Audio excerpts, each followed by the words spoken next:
কাল রাত্রে আবার চেষ্টা করবো এই আত্মাটাকে খোঁজার। চলো।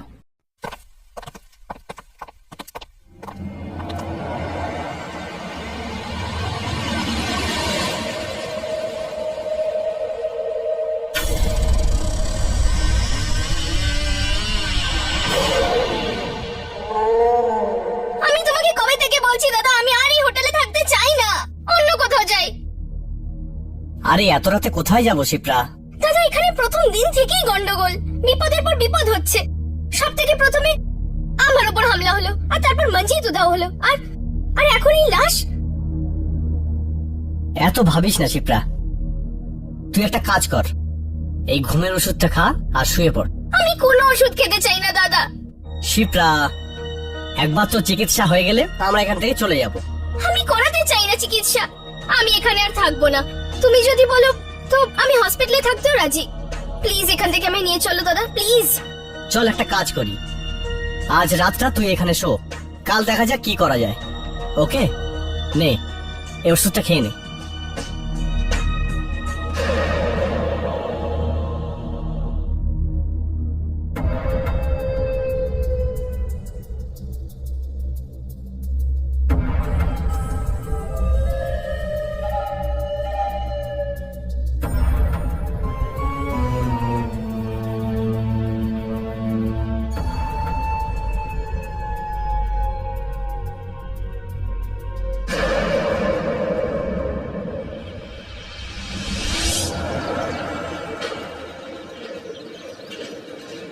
আমরা কোথায় যাচ্ছি রামান্দা?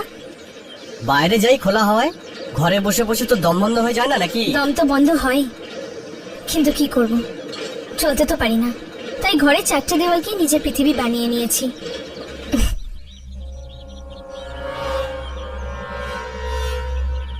যদি আমি শিপ্রাকে এখান থেকে ফেলে দিই, তাহলে ও একেবারের জন্যই ওপরে চলে যাবে।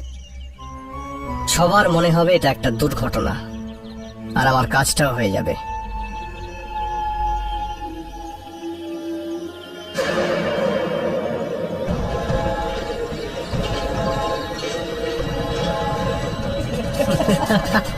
শিপ্রা,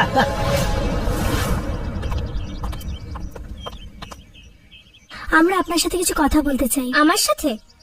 হ্যাঁ, কাল রাতের ব্যাপারে। আচ্ছা, আপনি কি পুরোপুরি নিশ্চিত যে আপনি হোটেলের কাউকে দেখেছিলেন লাশ নিয়ে যেতে? হ্যাঁ, আমি দেখেছিলাম। কিন্তু ম্যাম, এই হোটেলের সমস্ত স্টাফের সঙ্গে দেখা করেছে, তাদের মধ্যে কেউ তো আহত বা অসুস্থ নয়, বরঞ্চ ওরা বলছিল 10টার পরে ওদের মধ্যে কেউ হোটেলে ছিলই না। আচ্ছা, তাহলে তো অন্য কেউ হবে। কিন্তু ও স্টাফের ইউনিফর্ম পরেছিল। কিন্তু এই হোটেল থেকে তো কেউই উধাও নয়, তাহলে লাশটা কার হতে পারে? আর কিছু কি মনে আছে আপনার? আর আর ওই লোকটা ওই লাশটাকে টেনে নিয়ে যাচ্ছিল, আর তারপরও রুম নাম্বার 203 এর সামনে দাঁড়িয়ে পড়ল। ও আমাকে পিছনে ঘুরে দেখলো। Room number 203? হ্যাঁ, ওই রুমটা আমার প্রথম দিন থেকেই ভীষণ গোলমেলে লাগছিল। আমরা ওই রুমটাই বুক করেছিলাম, কিন্তু হোটেলের লোকেরা ওটা খুলতেই পারলো না। ওই লোকটা ওই রুমেই গেছে মনে হচ্ছে।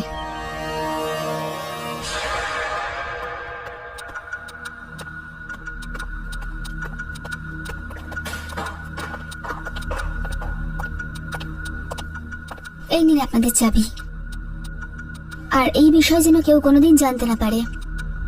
চিন্তা করো না, এই ব্যাপারটা শুধু তোমার আর আমাদের মধ্যে থাকবে। এই নাও।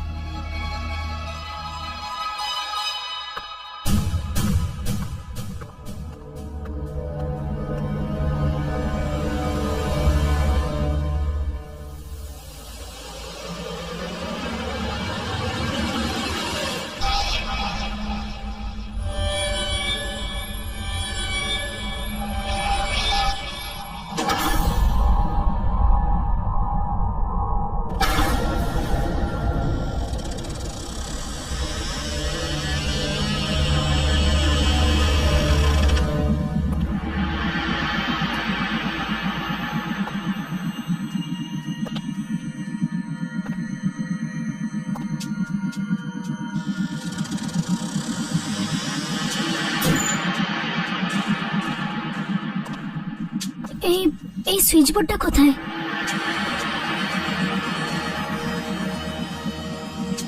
এই নাও।